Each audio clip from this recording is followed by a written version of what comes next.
investasi bukan hanya ruko, investasi bukan hanya gedung, investasi bukan hanya deposito, tapi investasi yang paling berharga adalah investasi untuk kehidupan akhirat. Abu Dahdah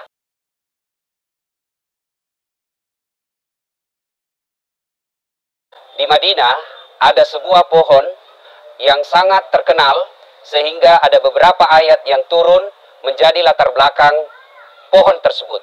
Pohon kurma ini dimiliki oleh orang Yahudi. Istimewanya pohon kurma ini, dia memiliki banyak sekali buah. Buah dari pohon kurma ini melimpah ruah. Di samping pohon kurma tersebut, hiduplah fakir miskin yang memiliki beberapa orang anak. Pemilik pohon kurma ini, Yahudi, sangat pelit. Dan suatu ketika, pohon kurma ini berbuah yang sangat banyak. Dia menyeberang ke pagar rumah orang miskin.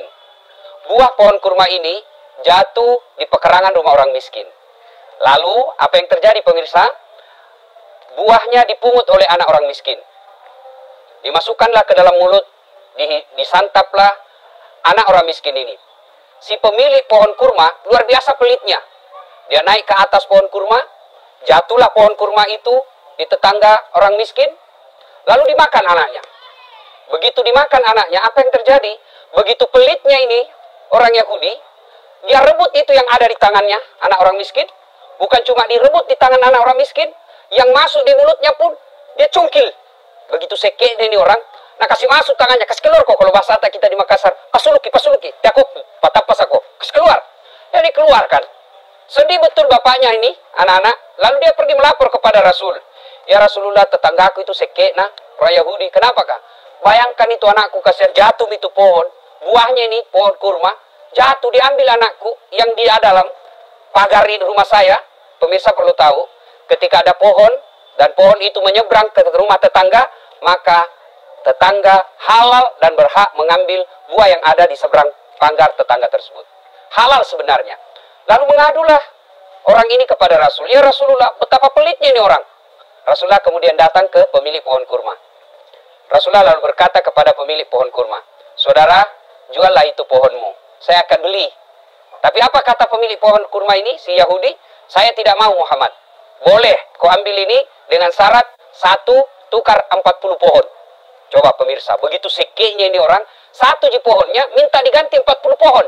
Rasulullah kembali dengan kecewa karena tidak mampu membeli dan menukar 40 pohon kurma. Pemirsa Selebes TV yang saya hormati, apa yang terjadi? Berita ini kemudian didengar oleh sahabat Nabi, kaya tapi pemurah, Abu Dahdah. Abu Dahdah mendengar ini, lalu datanglah Abu Dahdah ke rumah Nabi. Ya Rasulullah, kalau saya beli ini pohonnya ini orang Yahudi, apakah saya juga nanti diberi pahala? Rasulullah tersenyum dan berkata, tentu, kalau kau membeli pohonnya ini orang Yahudi, maka Allah akan menyediakan kamu pohon yang begitu melimpah ruah di sorga. Mendengar ini Abu Dahdah lalu senang sekali mendatangi Yahudi. Tuhan, jual itu pohon kurmamu. Dia bilang ini orang Yahudi, boleh ji, tapi 1 tukar 40. Kata Abu Dahdah, tidak ada masalah. Abu Dahdah kemudian membeli dan menukar 1 pohon kurma orang Yahudi. Abu Dahdah membelinya dengan 40 pohon kurma. Lalu setelah itu Abu Dahdah datang kepada Nabi, ya Rasulullah, saya sudah bebaskan, saya sudah beli pohon kurma ini. Lalu Rasulullah menghadiahkan pohon tersebut kepada fakir miskin dan keluarganya.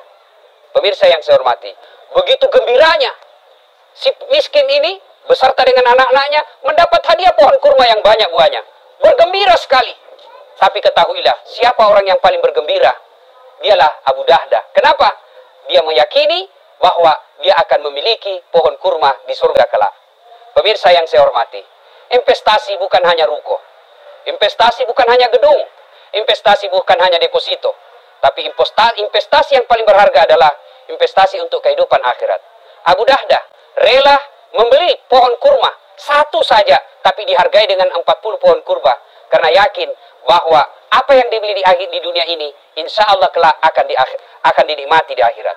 Pemirsa yang saya hormati, silahkan berinvestasi, silahkan beli ruko, silahkan beli rumah, silahkan beli kapling tanah yang banyak, tapi jangan lupa, investasilah untuk akhirat. Alangkah nikmatnya, di dunia kita punya spring bed tempat tidur, tapi akhirat juga kita dikubur nanti kita punya spring bed. Alangkah bahagianya, di dunia kita punya mobil-mobil bermewah, tapi di akhirat juga nanti kita punya mobil yang mewah-mewah. Alangkah celakanya, berapa banyak orang mobilnya di dunia, Mercy, BMW, tapi begitu dikubur, PT-PT yang miliki, yang panas lagi. Betapa celakanya manusia yang berinvestasi hanya di dunia, melupakan investasi akhirat. Ramadan, bulan untuk investasi akhirat. Ramadan Allah hadirkan untuk memperbanyak pahala-pahala kehidupan akhirat. Di mana kita yakini, satu kebaikan di bulan Ramadan sama nilainya 700 di luar Ramadan. Bapak Ibu, pemirsa yang saya hormati, bersedekah 1 rupiah di bulan Ramadan sama nilainya 700.000 di luar Ramadan. Maka hadirkan bulan Ramadan ini dengan cara memperbanyak investasi akhirat. Demikian, semoga ada manfaat. Saya, Das'at Latif untuk Slebes TV. Assalamualaikum warahmatullahi wabarakatuh.